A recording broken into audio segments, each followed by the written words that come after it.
செல்வி சோம்புல பார்க்க போகிறது தக்காளி ஊறுக்காய் தான் பார்க்க போகிறோம். அதுக்கு 1 கிலோ அளவுக்கு தக்காளி எடுத்து வச்சிருக்கோம். அதை அரிஞ்சுப்போம். தக்காளி 1 கிலோ தக்காளி எடுத்து வச்சிருக்கோம். அந்த 1 கிலோ தக்காளி வந்து ஃப்ரிட்ஜில் வைக்கக்கூடாது, அந்த ஜில்லு பேரவே கூடாது. ஃப்ரிட்ஜில் வைக்க வெளியில் வச்சிருந்தேன். இந்த தக்காளி என்ன சுத்தமாக கழுவிட்டு தண்ணியே இருக்கக்கூடாது. நல்லா ஒரு வெள்ளை துணியை வச்சு நல்லா காட்டன் துணியை வச்சு நல்லா தொடச்சி வச்சிடணும். இந்த தக்காளியை நல்லா நைஸாக அரிஞ்சுப்போம். இந்த பின்பக்கம் இருக்கிற காம்பு இருக்கிற பக்கம் அரிஞ்சு போட்டுட்டு இதை நைஸாக அரிஞ்சு இப்போ தக்காளி ஊறுக்காய்க்கு ரெடி பண்ணிப்போம். இப்போ தக்காளியை அரிஞ்சுப்போம். தக்காளி இதுமாரி பின்பக்கம் அரிஞ்சிடணும். அரிஞ்சாதான் தக்காளி ஊறுக்காய் கெட்டு போகாத இருக்கும். இது வேக வச்சு அரைக்கிறது தான், அதனால 4 அரிஞ்சாவே போதும்.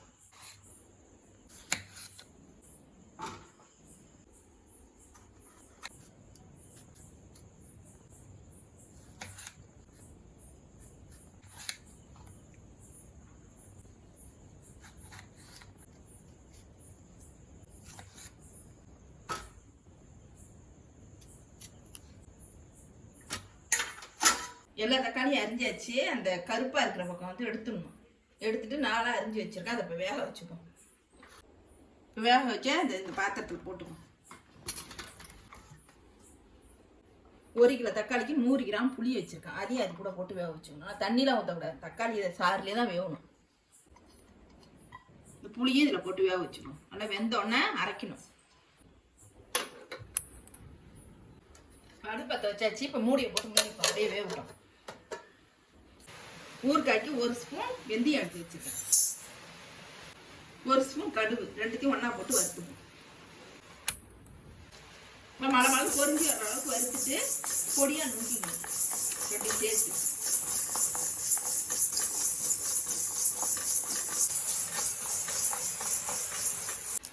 கடுகு வெந்தயம் நல்லா பொரிஞ்சிட்டு இப்போ மிக்ஸி ஜாரில் கொட்டிக்குவோம். மிக்ஸி ஜாரில் கொட்டி சுற்றுறேன், ஆறட்டும். பொடியாக நுணுக்கிப்போம். இப்படியே இருக்கும். வெந்தயம் கடுகு நல்லா ஆறிச்சு. இப்போ நுணுக்கிப்போம். இந்த அளவுக்கு நைஸாக நுணுக்கியாச்சு. இந்த பாத்திரத்தில் கொட்டி வச்சுப்போம்.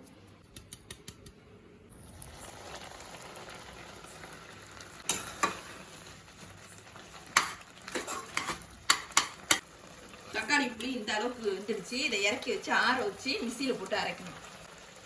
இப்போ இறக்கி ஆற வச்சுப்போம்.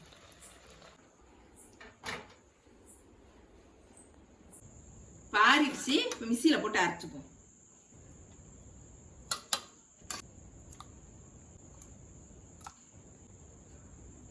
பாதி பாதியாக போட்டு அரைச்சிப்போம். இப்போ அரைச்சிப்போம். இந்த அளவுக்கு அரைச்சாச்சு. இந்த பாத்திரத்தில் ஊற்றிப்போம். பேலன்ஸையும் அரைச்சிட்டு காமிக்கிறேன். எல்லாத்தையும் அரைச்சாச்சு. இப்போ இந்த பாத்திரத்தில் ஊற்றிப்போம்.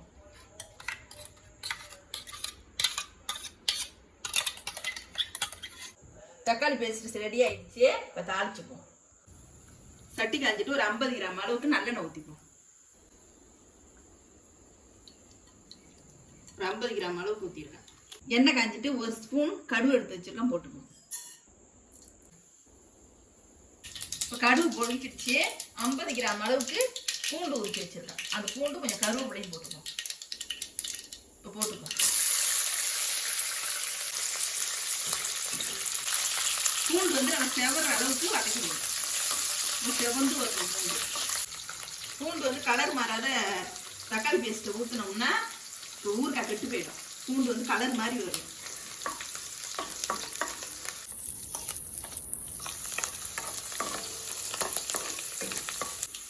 பூண்டு நல்லா செவந்துடுச்சு. இப்போ தக்காளி பேஸ்ட்டை ஊற்றிப்போம். ஊற்றிப்போம். மேலே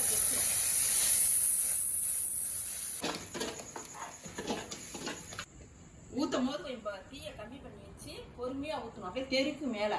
அதுதான் தெருக்கி இருந்தால் இப்போ மூடி வச்சிருக்கேன். உப்பு போட்டுப்போம். இப்போ கொதிக்கிறதுலாம் ஓரளவுக்கு அடங்கிடுச்சு. உப்பு போட்டுப்போம். 3 ஸ்பூன் அளவுக்கு உப்பு போட்டுப்போம். 3 ஸ்பூன் உப்பு போட்டிருக்கேன். இப்போ கிண்டி விட்டுப்போம். கை விடா கிண்டிக்கிட்டு இருக்கும். நல்லா கொதி நிற்கிறாரு. அது வந்து நல்லா திக்காகி நல்லா சுருண்டி எண்ணெய் பிரிஞ்சு வர்றதுலையும் நம்ம கையை நல்லா கரண்டியில் கிண்டி விட்டுட்டே இருக்கும். இல்லைனாக்கா தெரிச்சிக்கிட்டு இருப்போம். தெரிக்காத இருக்கிறது தான் நம்ம கிண்டிக்கிட்டே இருக்கும். திக்காயிட்டுனா தெரிக்காது. 50 கிராம் அளவுக்கு மிளகா எடுத்து வறுத்துட்டு நுணுக்கி வச்சிருக்கேன். அந்த மிளகாயை போட்டுப்போம். வறுத்து வச்சு மிளகாத்தூளை போட்டுக்கோ. நல்லா எடுத்து கிண்டி விட்டுக்கோ.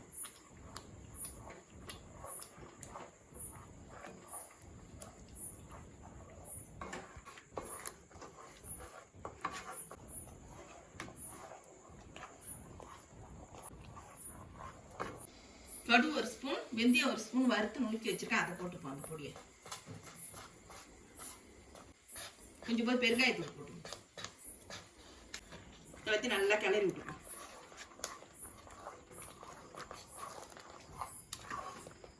ஒரு 2 ஸ்பூன் அளவுக்கு வெல்லம் எடுத்து வச்சிருக்கேன், அதை போட்டுக்கோ.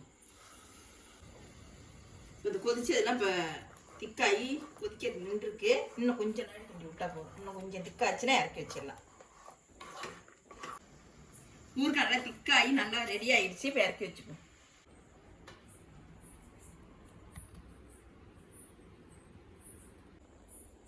சூப்பரான தக்காளி ஊறுகாய் ரெடி ஆயிடுச்சு. இந்த வீடியோ பிடிச்சிருந்தா லைக் பண்ணுங்க, ஷேர் பண்ணுங்க, சப்ஸ்கிரைப் பண்ணுங்க, கமெண்ட் பண்ணுங்க. நன்றி, வணக்கம். நீங்கள் செஞ்சு பாருங்க.